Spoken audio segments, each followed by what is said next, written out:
Hi, my name is David. I'm the co-founder of Fanale Drinks, a US Boba company. Today I'm going to be doing some product using our company ingredient, which is currently very trendy in the market. They call it, some people call it the amber syrup, some people call it the brown syrup, and I like to call it, the handcrafted brown sugar. So, we're going to be using that syrup to flavor our US-made boba to create a drink that's currently very trendy in the market. So this is our second step. First, you want to make sure that you cook the boba. I'm not going to cover how you cook the boba here because we actually did this in another video. So you guys need to, subscribe on our YouTube channels or go to our website for the instruction. So this is the boba after you finish washing. You can do cold water or warm water, but before you start flavoring, what you want to do is you want to use this syrup to flavor instead of the regular brown sugar or honey that you usually use. So this sugar actually gives a different aroma. So what you want to do is here, you want to measure out.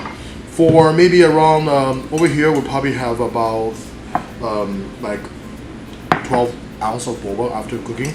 So what we want to use is about 6 ounces of these syrup. So is we actually going to use that syrup as part of the sweet agent here in the drink. So you're not actually wasting it. You're like, wow, this guy's putting a lot of syrup, the cost is going to be very high.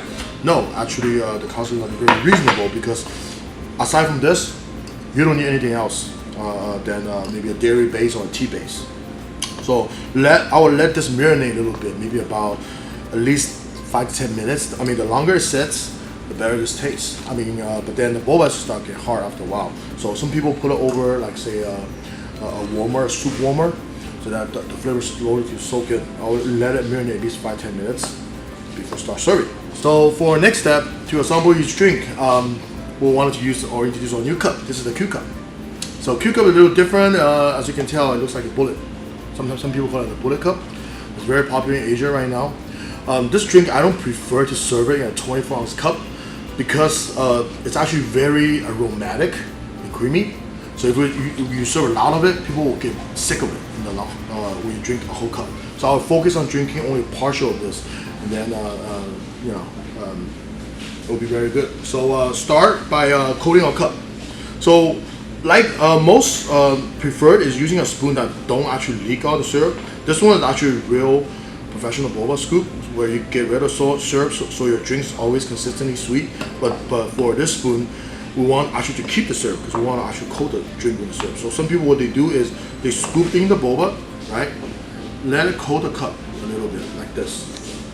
So you want to get the nice amber brown sugar look to it, and then be generous about it because guess what? People's gonna be focusing on drinking a boba. This is actually really good as egg pudding.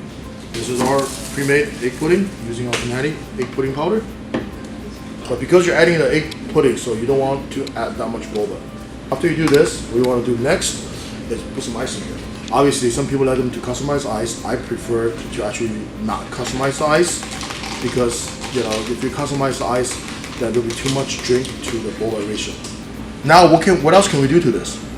I prefer actually adding some Oreo, but I would like to crush them up. So maybe take a couple pieces of Oreo, put it with a piece of paper towel. You can put it in a bag, right? Just make sure that you want to crush it like fresh daily.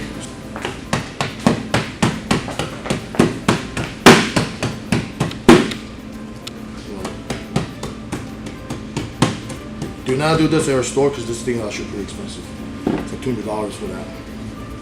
So obviously wear gloves. And then just put this like that. So what it gives it actually more than flavor, because this is, you're not really targeting the Oreo flavor, even though it does have Oreo flavor in it. It's texture, because the contrast of chewy boba, like a drink like a milk, and now you have crunchy texture on top. So I will make sure that the Oreo cookie is crushed fairly close to where when we serve the drink, because it only takes seconds to crush it really. And also, most importantly, the pieces, you don't want it to be all uniform. Here's why. When you have all uniform tiny little pieces, they all gonna go soggy at once. Whereas if you have big pieces versus small pieces, the small pieces might be a little soggy while the big piece is still crunchy. You want that layer of texture and flavor and then to keep hitting your customers' palate, give them that impression. Wow! And for this drink, you gotta go crazy. Currently this is really popular overseas in Taiwan right now. And so again, to cover up, to sum it up, this is our Fanales using our handcrafted brown sugar syrup. It's not a regular one, but a handcrafted one.